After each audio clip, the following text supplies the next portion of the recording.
अयोध्या में जय श्री राम। जी हां, हमारी खास पेशकश में आपका स्वागत है, क्योंकि आज का दिन भारत के इतिहास में लिखा जाएगा, क्योंकि आज ही के दिन भारत के प्रधानमंत्री नरेंद्र मोदी ने संसद में घोषणा करके श्री राम जन्मभूमि पर भव्य मंदिर बनने का रास्ता प्रशस्त कर दिया है। कई पीढ़ियां इस आंदोलन से जुड़ी रही और एक ऐसे ही शख्स जो अपनी पूरी जिंदगी इस आंदोलन से जुड़े रहे, वो हैं विश्व हिंदू परिषद के उपाध्यक्ष चंपत राय जी। चंपत राय जी, आपको पता है कई सारी पीढ़ियां इस आंदोलन से जुड़ी रही। इस आंदोलन का एक लंबा इतिहास है जो कई सैकड़ों साल पुराना है। आपसे मैं यह समझना चाहूंगा कि आज जब प्रधानमंत्री इस बारे में घोषणा कर रहे थे, तब आपके मन में क्या चल रहा था, आपके मन में क्या प्रतिक्रिया थी? देखिए, 5 शताब्दी के बाद इतिहास की एक भूल को, इतिहास की एक गलती को सुधारा गया है। सारी दुनिया में फैला हुआ हिंदू समाज, देशभक्त भारतीय आज के दिन प्रसन्न है। मैं भी उनकी प्रसन्नता का एक हिस्सा था। प्रधानमंत्री जी ने एक बहुत बड़े साहस का काम किया कि आज निर्धारित समय सीमा के अंदर भारत सरकार और उत्तर प्रदेश सरकार दोनों ने सर्वोच्च न्यायालय के आदेश का क्रियान्वयन कर दिया। जिन लोगों का चयन किया गया है वो उत्कृष्ट लोग हैं। चंपत जी, सबसे पहले मैं आपसे जानना चाहूंगा, विश्व हिंदू परिषद का कोई भी इस पदाधिकारी इस ट्रस्ट में शामिल नहीं है, जबकि साधु संतों के साथ विश्व हिंदू परिषद ने इस आंदोलन में एक बड़ी भूमिका निभाई है। सरकार आरएसएस से जुड़ी हुई है, भारतीय जनता पार्टी की है, आप सब संघ परिवार का हिस्सा है। ऐसा क्यों कि विश्व हिंदू परिषद के पदाधिकारी इस ट्रस्ट से बाहर हैं? देखिए, इसको किसी एक संस्था और आदमी से मत जोड़िए। जिन लोगों को लिया गया है वो सब विश्व हिंदू परिषद का अंग हैं। आपने कहा विश्व हिंदू परिषद। कामेश्वर चौपाल लिए गए हैं जी, उन्होंने शिलान्यास किया था। उन्होंने, वो विश्व हिंदू परिषद के बिहार के प्रांतीय संगठन मंत्री थे 1989 में।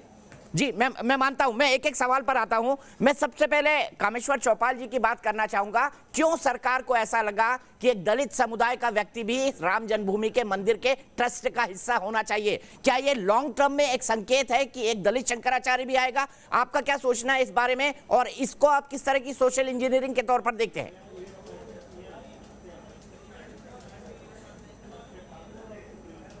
देखिए, मेरी दृष्टि इतनी है कि राम जन्मभूमि के लिए किनका कंट्रीब्यूशन है।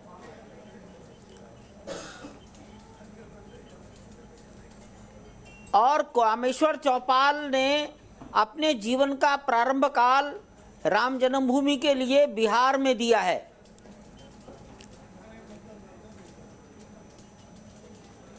इसलिए उनको लिया गया है, तो ये उनके कंट्रीब्यूशन का, उनके कार्यों का सम्मान किया गया है। पराशरन साहब की बात करूं, मैंने एक ट्वीट भी किया था, मुझे याद है, उन्होंने एक लंबा आर्ग्यूमेंट किया था सुप्रीम कोर्ट में। खुद चीफ जस्टिस ने उनसे कहा था कि आप वयोवृद्ध हैं, आप बैठ जाइए, लेकिन अब ट्रस्ट की पूरी जिम्मेदारी उनको दी गई है। जो हमारी जानकारी है उसके हिसाब से ट्रस्ट को बनाने में महत्वपूर्ण भूमिका उन्होंने भी लीगल पॉइंट ऑफ व्यू से अदा करी है। मैं आपसे समझना चाहता हूं, उनको नेतृत्व दिए जाने के पीछे क्या कारण है, और क्यों जो रामालय ट्रस्ट, श्री राम जन्मभूमि न्यास था, उसके महंत नृत्य गोपाल दास जो कि अध्यक्ष थे, उनको जगह नहीं दी गई?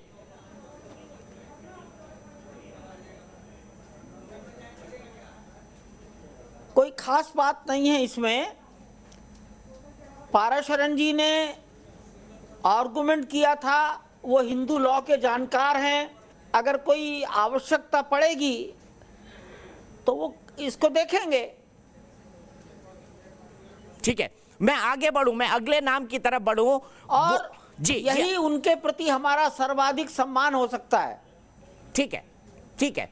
मैं अगर अब प्रस्ताव की बात करूं, ट्रस्ट से आपकी भी वार्ता लगातार तमाम सदस्यों से होती रही है, चाहे वो अयोध्या के महाराज विमलेंद्र मोहन जी हो, चाहे आयुर्वेदिक डॉक्टर अनिल मिश्रा हो, जो कि जाने माने सामाजिक कार्यकर्ता है। वहां पर कई तरह के सोशल कॉज विश्व हिंदू परिषद से जुड़े हुए हैं। मैं जानना चाहता हूं, ऐसे व्यक्ति हैं जो निर्विवादित है, जिन पर किसी भी तरह का कोई मुकदमा नहीं है, ये क्या सरकार ने क्या इस बात का विशेष ख्याल रखा है चंपत राय जी? हाँ, बिल्कुल रखा है। अगर मेरा नाम या नृत्य गोपाल दास जी का नाम आ जाता तो इस देश के अंदर तमाम नेगेटिव फोर्सेस हैं, तो नेगेटिव फोर्सेस कहती हैं कि वो एक कहते हैं कि इन्होंने ढांचा गिराया था, इन पर क्रिमिनल केस चल रहा है। ठीक है, मैं आपसे यह भी जानना चाहूंगा कि अब मॉडल का क्या, क्योंकि और ट्रस्ट इसी बात को लेकर वो अदालत में जाकर स्टे मांगते। ठीक है, मैं समझ गया आपकी बात। मैं ये जानना चाहता हूं कि मॉडल का क्या होगा।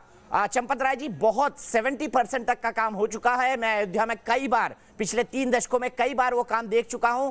आप कह रहे हैं, प्रधानमंत्री जी ने भी कहा है, गृह मंत्री जी ने भी कहा है कि जल्द ही नया भव्य राम मंदिर खड़ा हो जाएगा। तो क्या पुराने विश्व हिंदू परिषद के उसी मॉडल पे बनेगा जिसका देवरेहा बाबा ने स्वीकृत किया था, जिसको 1990 में प्रयागराज के कुंभ में, या किसी नए मॉडल पर यह नया ट्रस्ट विचार करेगा? इस पर क्या चर्चा हुई है? अगर कोई नया ट्रस्ट का मॉडल विचार होगा तो 25 साल भी नहीं बन पाएगा।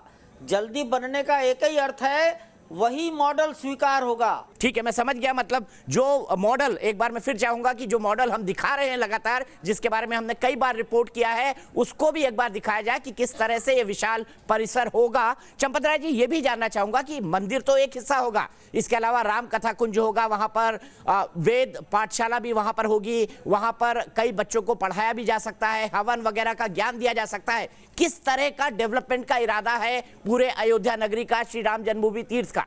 वहां एक ऐसा दृश्य खड़ा करेंगे कि कोई भी नागरिक आए तो भारतीय संस्कृति का उसको ज्ञान हो जाए। ठीक है, मैं आपसे यह भी जानना चाहूंगा कि कई बार स्वामी स्वरूपानंद, जिन्होंने रामालय ट्रस्ट बनाया था, भगवान राम के जीवन की सारी प्रदर्शनी होगी। ठीक है, मैं आपसे यह जानना चाहूंगा चंपत राय जी, स्वामी स्वरूपानंद जो कि ज्योतिष और द्वारका पीठ के शंकराचार्य हैं, उनका यह कहना था कि ओंकार वाट की शैली पर मंदिर बनाया जाए। जहां तक मेरी जानकारी है, कुछ अधिकारियों ने श्री रामालय ट्रस्ट के लोगों से भी बात की थी। इस पर आपका क्या मत है? विश्व हिंदू परिषद का उनके इस प्रस्ताव पर क्या कहना है? कोई भी एक व्यक्ति 2 स्थानों का शंकराचार्य नहीं हो सकता, आप इसको सुधार लीजिए।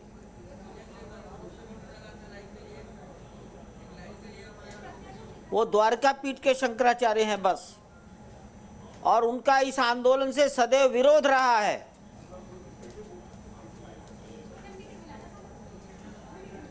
उन्होंने हमारे राम जन्मभूमि न्यास के समानांतर उसके विरोध में ही सदैव काम किया है। चंपत जी, एक बात मैं और समझना चाहूंगा। प्रति मैं आदर करता हूं, सम्मान करता हूं, परंतु उनके विचारों से मैं स्वीकृत नहीं है। ठीक है, आपने बड़े क्लैरिटी के साथ बात कही कि पुराने मॉडल पर ही बनेगा, अगर नहीं बनेगा तो 25 साल लग जाएंगे। यानी यह तय है कि जो मॉडल इस वक्त कार सेवकपुरम में रखा हुआ है, जिसको हम न्यूज नेशन पर कई बार दिखा चुके हैं, उसी के आधार पर मंदिर बनेगा। एक और मुद्दा, अब देश ये जानना चाहता है, ट्रस्ट तो बन गया, पराशरन साहब आ गए, स्वामी वासुदेवानंद सरस्वती आ गए, ज्योतिष पीठ के कई सारे बड़े लोग आ गए जो बहुत ही ईमानदार हैं और जिनकी पब्लिक लाइफ के अंदर स्टैंडिंग बहुत ही ऑनरेबल रही है। मैं आपसे ये जानना चाहूंगा, अब तो ये विचार हो गया होगा आप में इंटरनली कि कब से राम मंदिर का शिलान्यास शुरू किया जा सकता है? जमीन हैंडओवर हो चुकी है, मेरे पास ये पुख्ता जानकारी है कि कमिश्नर ने जमीन को हैंडओवर कर दिया है। अब आगे क्या आपको लगता है राम जन्मभूमि के मंदिर का शिलान्यास रामनवमी के दिन हो जाएगा? क्योंकि उसी दिन भगवान प्रभु श्री राम प्रकट हुए थे। 2-4 काम बीच में बचे हैं जी। अभी अंदर जाकर जमीन का सर्वे होगा। 30 साल से उस जमीन में कोई प्रवेश नहीं किया है किसी ने।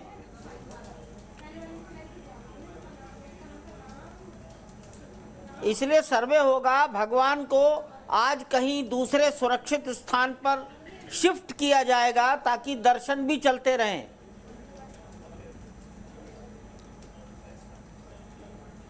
इसके अलावा मंदिर का निर्माण भी चलता रहे, और मैं समझता हूं कि यह कार्य पूरा हो जाएगा 1 महीने में।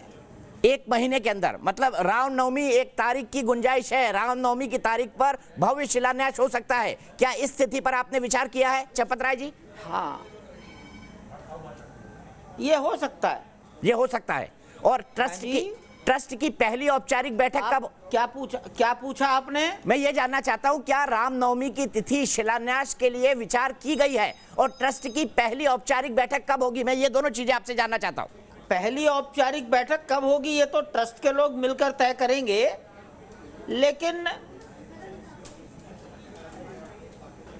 लेकिन हमने कोई तय नहीं किया है, परंतु ये संभावित है कि 2 अप्रैल हो सकता है।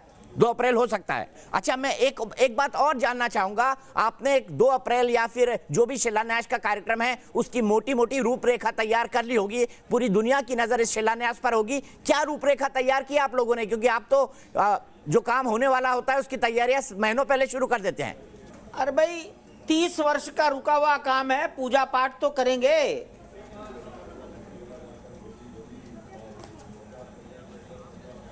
और फिर अपना लेवलिंग करेंगे, और लेवलिंग करने के बाद गर्भगृह का निर्माण पहले करेंगे। सर, हमने यही सुना है कि जो अयोध्या का मंदिर है उसका जो डिजाइन किया है वो एक पहले वही होता है, पहले वही होता है। अच्छा, गुजरात के एक आर्किटेक्ट हैं, उन्होंने डिजाइन किया है इस पूरे के पूरे मंदिर को। तो क्या उन्हीं की फर्म इस काम को आगे बढ़ाएगी या आप कोई अन्य लोगों से भी मदद लेने वाले हैं इसके संबंध में?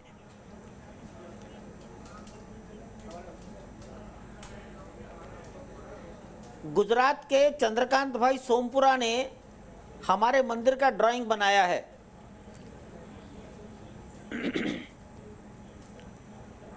और ये मंदिर निर्माण करने वाले परिवार से जुड़े हैं। इनके दादाजी ने सोमनाथ मंदिर का ड्राइंग बनाया।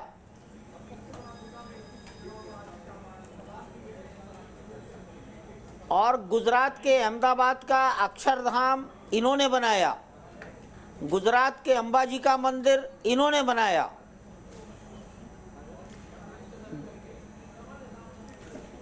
बिरलास के अनेकों मंदिरों की ड्राइंग उन्होंने बनाई है। और इसलिए ये मंदिर निर्माण करने वाली एक परिवार है। आखिरी सवाल आपसे जानना चाहूंगा सर, जो बेहद महत्वपूर्ण है, मंदिर का आर्किटेक्ट उनका रहेगा। और कंस्ट्रक्शन के लिए कौन सी फर्म लाई जाएंगी सर? क्या इसके बारे में कोई विचार हुआ है?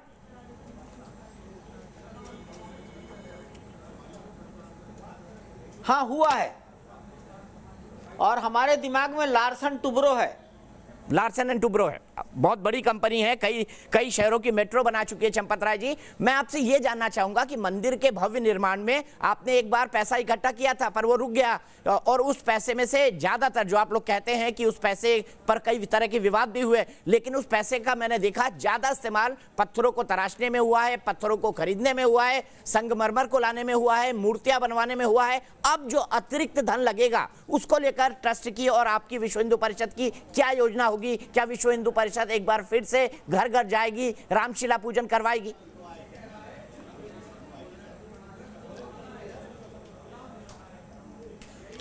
देखिए, राम जन्मभूमि न्यास ने जो धन पहले इकट्ठा किया उस पर कभी विवाद नहीं हुआ।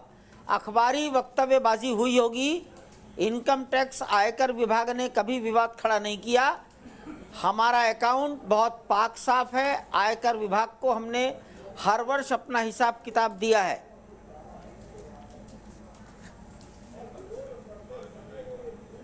अब भविष्य में क्या होगा तो ये ट्रस्ट बैठकर तय करेगा। और मैं आपको बता दूं, भगवान के काम में धन बाधा नहीं है, लक्ष्मी भगवान के चरण दबाती है।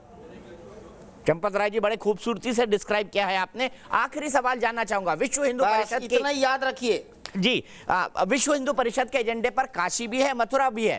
काशी को लेकर एक कार्यक्रम चल रहा है, अयोध्या का एक सॉल्यूशन निकल गया। अब विश्व हिंदू परिषद क्या इन दोनों आंदोलनों की तरफ आने वाले समय में आगे बढ़ेगी क्या?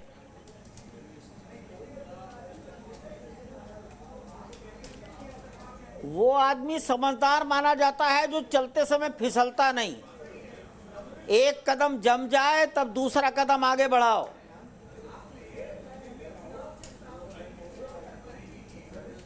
एक काम हमने हाथ में लिया है, जब हम इसको समाज को समर्पित कर देंगे तब आगे बढ़ेंगे।